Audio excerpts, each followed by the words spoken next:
Hey guys, good morning. Today's topic of discussion is Wi-Fi Direct. In short, we can call it as WFD. In other words, we can tell it as P2P as well. Okay, so let's go to the contents part. So these are the contents. First of all, we will look into the introduction part, then the technical overview, architecture part,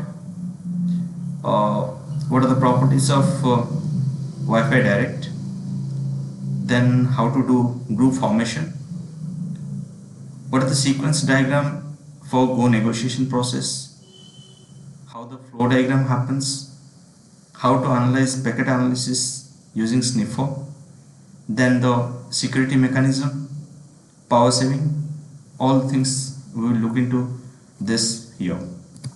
Okay, so first of all, the introduction part. This Wi-Fi Direct basically allows devices to communicate directly with each other. So if in a traditional Wi-Fi, if you look into that, one AP will be there and two stations will be there minimum. If station 1 wants to connect with the station 2, it has to connect to the AP, then the data will flow from station 1 to AP and from AP to station 2. So the data has to go through the AP. But in this, what happens? Here in this Wi-Fi Direct, it allows the devices to communicate directly with each other, except without requiring the use of central access point. This is the main advantage of this Wi-Fi Direct.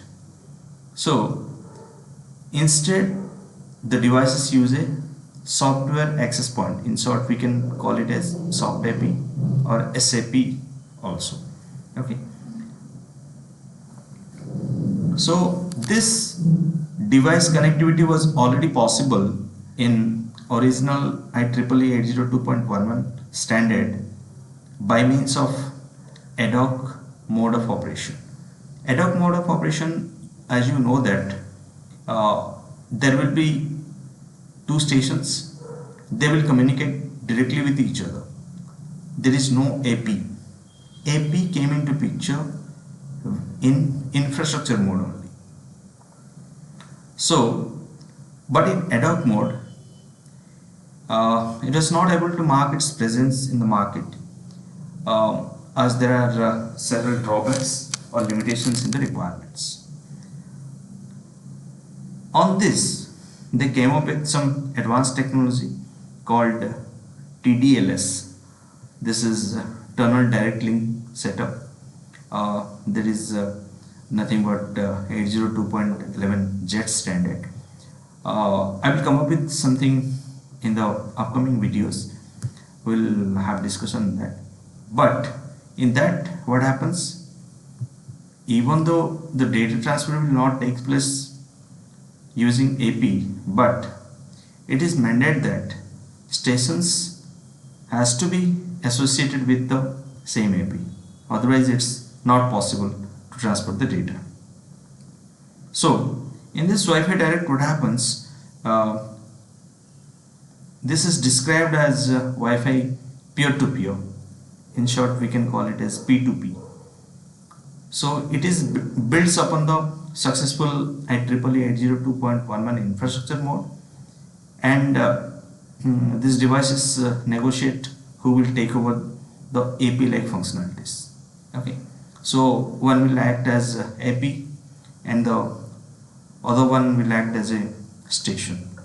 So thus what happens, the legacy Wi-Fi devices also connect to the Wi-Fi Direct network. This is the technical overview. So in a typical Wi-Fi network, what happens? At first, client has to scan and associate to the wireless network available by the access point. So the major innovation of this Wi-Fi Direct is that these roles are specified as dynamic.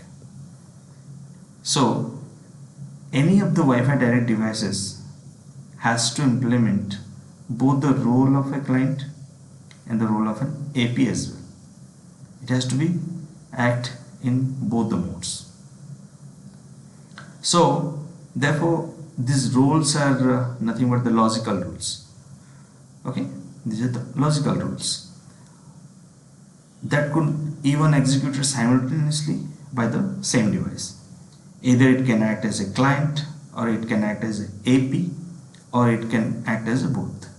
So when this type of operation will happen, that is called concurrent mode.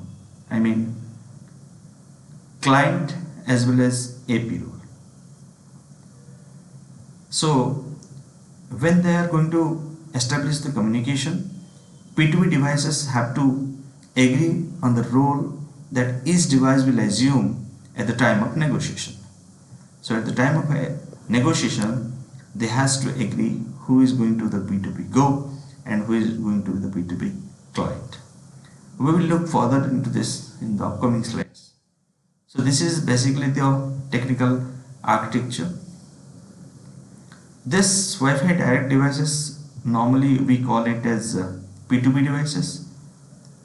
They communicate with each other by establishing connection in a P2P group.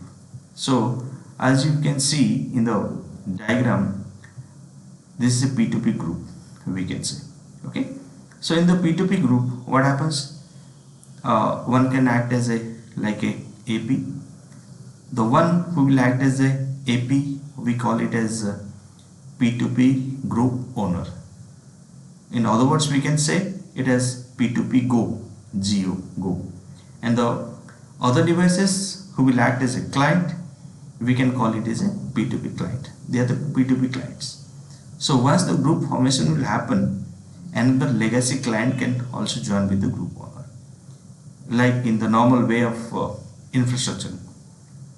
Okay, so here this is the technical architecture continues.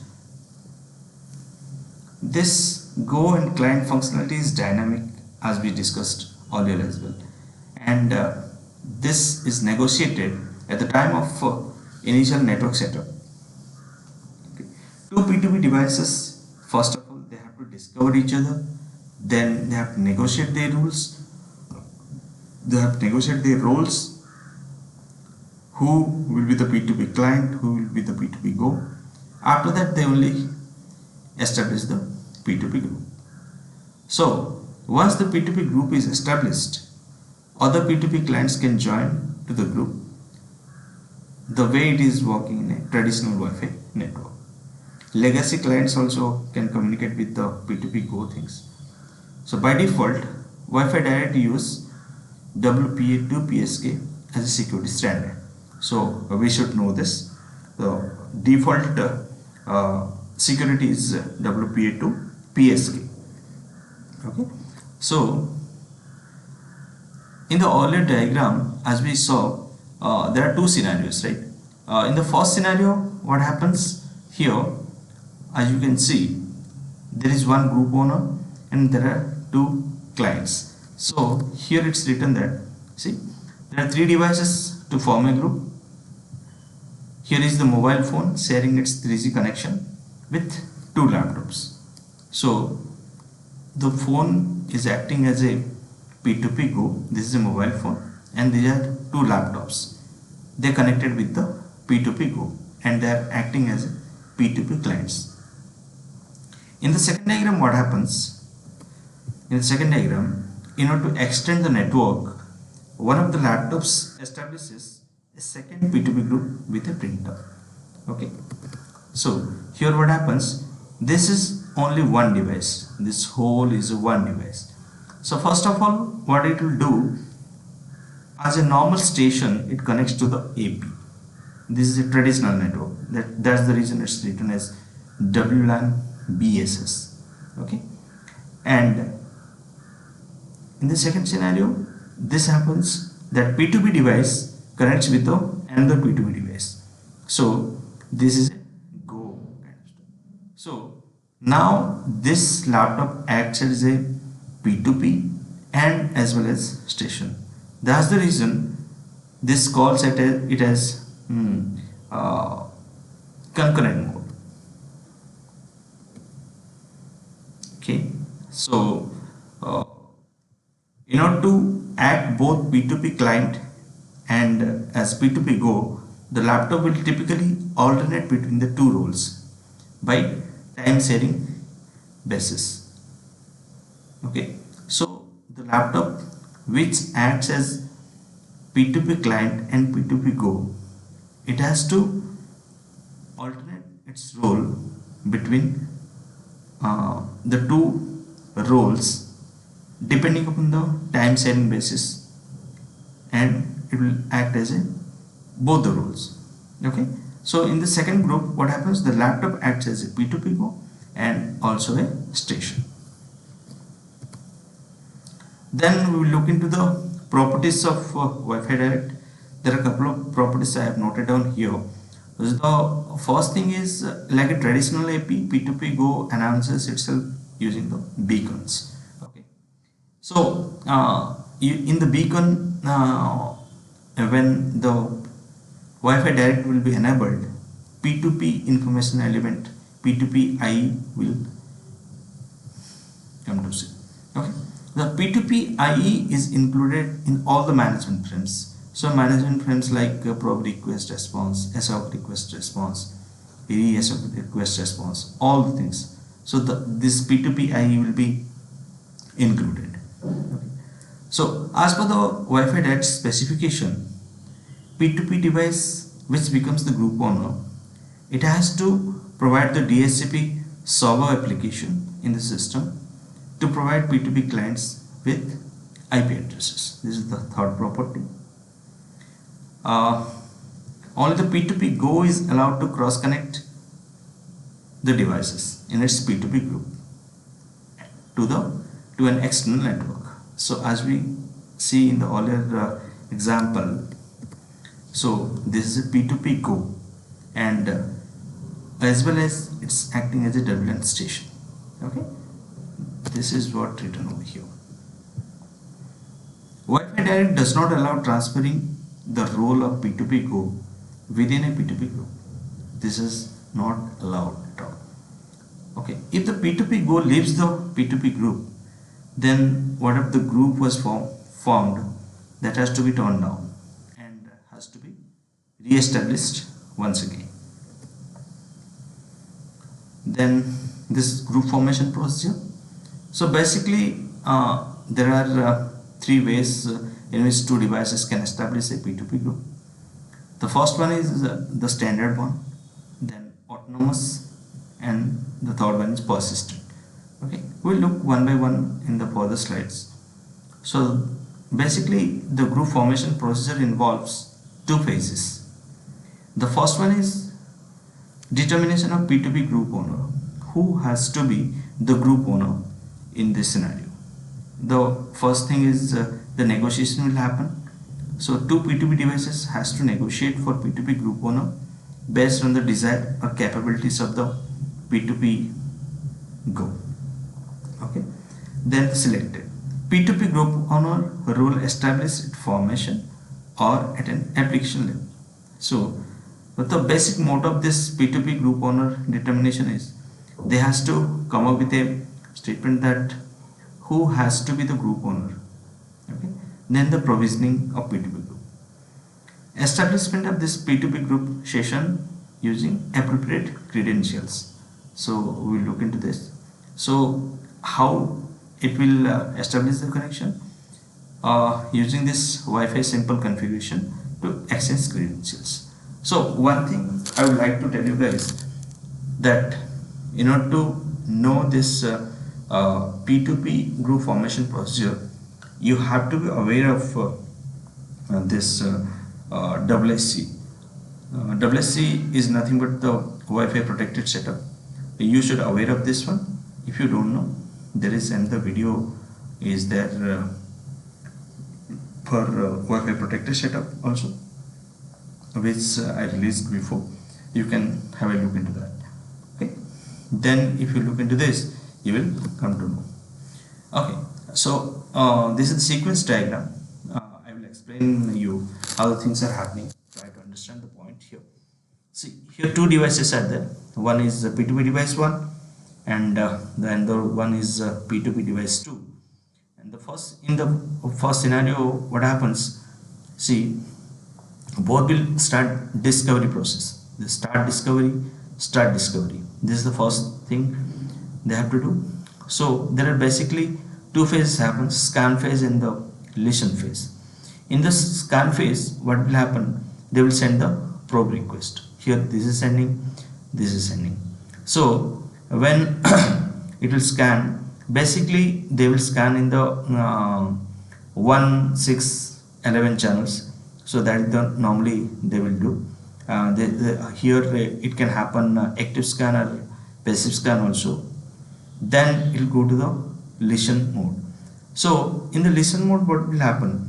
Either one of the social available channels out of 1, 6, 11, randomly it will pick one of those things. Okay, so it will go alternately, scan and listen, scan, listen. Okay, then the search will come. Okay, first thing scan, then listen, then it will search, then listen, then search. So it will go like this. So try to understand here what will happen. In the listen channel, it will listen in a particular channel. For example, the P2P device 1 listens in channel number 1. So in the meantime, what happens? P2P device 2 listens in the channel 6. Okay, so this is the beacon intervals, 100 time units. 100 TU means time units. Then it will go to the search phase once again. So in the search phase, what will happen? It will try to search in channels 1, 6 and 11. Okay, so this is the same for both the things here. See, so at a stage it will come when the device 1 is in listening mode, and in the meantime this is sending the search request in the channel 1. So it will find the device here. So here it's sending the channel 1 probe request, and meantime device 1 is listening on channel 1. Okay, so then it will send the probe request. Okay, so as you can see here, it's sending the moment it's listening to the channel 1. Okay, it'll trying to send the probe request here. So it send the probe request with the P2P IE. Then the P2P device 2 will respond with the probe response. Okay, so here this device P2P device 1 says that I found the device. Okay, in the similar way it has to send the probe request. Okay, then here see, here it was searching and it was listening. Okay, in channel 1. Okay, so then P2P device 2 has to send probe request, and device 1 will probe response here. So here in channel 1, and then this P2P device 2 will say that I found the device. When from both the side, P2P device 1 and the P2P device 2 will say that we both found the device, then the formation will takes place. So first what will happen? Device will go negotiation request. One has to send the go negotiation request. So let's consider here the device 1 is going to send the go negotiation request. So what it will do, it will send an intent value. You can see in the bracket itself, intent value is nothing but 3 here. Okay, then the go negotiation response from the go negotiation response will come from the reverse side. Okay, so this fail information is unavailable. Why this information is not available means sometimes what happens, go negotiation response, this this P2P device 2 is not available, and it's not mentioned in the here, as we can see in the note 4. See here, this probe response is optional. P2P device 1 may just send the go negotiation request only. So here in the note 5, P2P device 1 retries after initial go negotiation request fails. So as you can see, again here this P2P device 1 initiated the P2P go negotiation request with intent value as 3. Okay, then this config timeout, then the P2P device 2, what happens, it responds saying that go negotiation response frame with the intent value equal to 10, then the go negotiation confirmed. Okay, here try to understand what happens. Here the first go negotiation request sent as with intent value 3, and this P2P device 2 responds with intent value equal to 10, whose intent value is more, he is going to be the P2P go. That's the reason device 2 intent value is 10. That's the reason now it's acting as a go, and the opponent side P2P device 1 is acting as a client. Now the go negotiation is confirmed. Then the beacon group formation bit will be 1 here. Okay, then authentication, association, all these things will happen here. As I told you before, in order to know the group formation procedure, you have to know the WSC exchange process. WSC is nothing but WPS, Wi-Fi protected setup. So basically what happens in the WPS, we use two kind of methods, right? Pin method and PVC method. So using any one of the method, it has to make the establishment, then the connection will takes place. After that connection takes place, as the 4-way handshake happens, after that WPS procedure, it has to go through this 4-way handshake once again, then the operation will complete here. Okay, so this is the Wi-Fi direct go negotiation and group formation sequence. Okay. This, try to understand this flow diagram, what happens. There are two devices, right? One is P2P device 1 and there is P2P device 2. This X1 stands for the intent value of device 1 and X2 stands for device 2 intent value. As in the earlier example I told, during the group formation procedure, one has to send the intent value and the other party has to respond with the intent value, right? As we can see here, it has to go negotiation request and response with the intent value. So whose intent value will be more, he is going to act as a P2P go, right? So here what happens, sometimes it may happen that go both the devices can send the same intent value. So in that case what will happen, suppose x1 equal to x2 means both the intent value of both the devices will suppose equal. If yes, if it is really equals, what will happen, then they will look for if these values are less than 15 or not, both the values. If yes, once again the P2P device sending the tiebreaker bit equal to 1 becomes the group owner. In that case, see, first of all both the intent values are equal, yes. Then the second condition is it less than 15 or not, they are going to see. If it is less than 15, then what will happen, someone has to send the tiebreaker. The one who will send the tiebreaker bit equals to 1 first, then he is going to act as a group owner. P2P device sending the tiebreaker bit equal to 1 becomes the group owner. If it is more than 15, then obviously it's going to fail. Both the P2P devices want to become a group owner. This will be considered like this. Okay. Coming to this, if x1 equal to x2, suppose not equal. Okay. Someone has to be bigger and someone has to be smaller.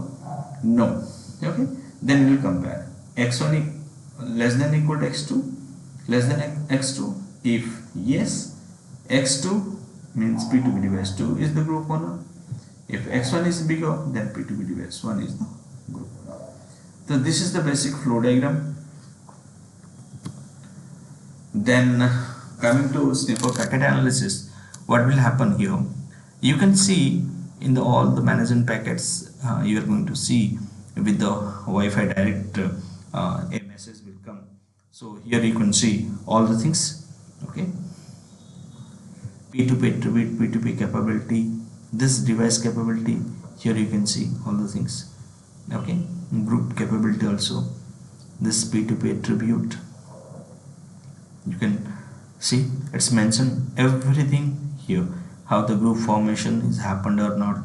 Okay, then in the next thing you can see Wi-Fi direct. See, here the P2P capability. One more thing I would like to show you, group owner intent value. See here intent value, it's showing here. Okay. Then one thing I left out, this element ID is 221. Okay, don't forget this is 221. Okay. Then coming to the security part, so this Wi-Fi direct devices are required to implement Wi-Fi protected setup to support a secure connection with minimal user intervention. Okay, this WPS allows establishing a secure connection by introducing a pin or pin in the P2P client, or pushing button in the two P2P devices. So these are the methods followed in WPS mechanism. That's the reason it's mentioned over here as well. Okay. So as we know that in the WPS terminology, the P2P Go is required to implement the internal register, and the P2P client is required to implement the enrollee part. So these are the things required here. So basically the operation of WPS is composed of two parts. So in the first part, what will happen? The internal register is in charge of generating and issuing the network credentials. So that is the security keys to the enrollee. And in the second part, the enrollee, that is the P2P client, disassociates and reconnects using its new authentication credentials. These all are the concepts of WPS. Then the last one is power saving mechanism. This power saving mechanism in the current Wi-Fi networks, this is not applicable for APs, but this is only applicable for clients only. Okay. So in this Wi-Fi direct, two new power saving mechanisms are came into picture. The first one is opportunistic power save control, that is OPS, and the second one is notice of absence, NOA protocol. So if you look into this opportunistic power save, in short we can tell it as OPS. What happens here? So we will go point by point. In the OPS allows the P2P group owner to opportunistically save power when all its associated clients are sleeping. You understood, right? To suppose one IP, 3 clients are connected. When all the clients will go to the sleeping mode, then only this P2P group owner can go to the power saving mode. This OPS will come into picture. So in this power saving that can achieved by the P2P group owner are very limited. This P2P group owner can save power by defining the limited presence period after every beacon transmission, known as CT window. Okay. So if at the end of the CT window all associated P2P clients are sleeping, the P2P group owner is allowed to sleep until the next beacon time. We'll look all this in the next slide. If any P2P client stays in active mode at the end of the CT window, the P2P group owner is forced to remain awake until the next beacon time. See, here the opportunity power save mechanism explained very in detail. What happens? This is a group owner, and there are two clients connected with it, client 1 and client 2. Here all are active. Okay, so here what happens, the client 1 is in doze state and client 2 is also in doze state. So what will happen here in the at the beacon at the TBTT, when the beacon comes, after that CT window, there is a specific time interval. The AP saw that there is no data buffer for either of the client and both the clients are in doze state. So it can go to the doze state here, group 1 or doze state, because there is no data buffer for either of the clients and both are in the doze states. That's the reason it went to group 1. And how long it will go? Up to the TBTT only. Again it has to wake up. Okay, then it will look. If suppose think that there is some data buffer from client 1, what will happen in the CT window itself? They have to exchange the data here. See, they are exchanging. Okay, now client 1 is in active mode, so they are exchanging the data once again. Again what happens, after some time the client 1 will go to the doze state. Okay, then it sends that I am going to the doze state with PMBT equal to 1. Okay, then the group owner again it will go to the doze state up to the next TBTT. So this is all about opportunistic power substitution. Then the notice of absence. So this notice of absence protocol allows the protocol P2P Go to announce time intervals referred to as absence periods, where P2P clients are not allowed to access the channel, regardless of whether they are in power save mode or inactive mode, whatever it may be. So in this way, the P2P Go can autonomously decide to power down the radio to save energy. Okay. So like this opportunity power save control, in the case of NOA, the P2P Go defines absence periods with signaling element included in beacon frames and probe response. So it will advertise itself saying that I am going to power save mode. So normally it happens in the 4 parameters. The first parameter is it will mention the duration that specifies the length of each absence period. Okay. In the second case, the interval that specifies the time interval between the consecutive absence modes. Third thing is time that specifies the start time of the first absence period after the current beacon frame. And the fourth parameter is count that specifies how many absence periods will be scheduled during the current NOA schedule. Okay. So this P2P Go can either cancel or update the current NOA schedule anytime. P2P clients always adhere the most recently received NOA schedule. So look into this here. What happens?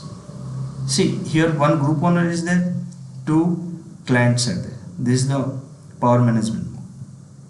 So here TBTT, this beacon time and NOA, it's mentioned over here.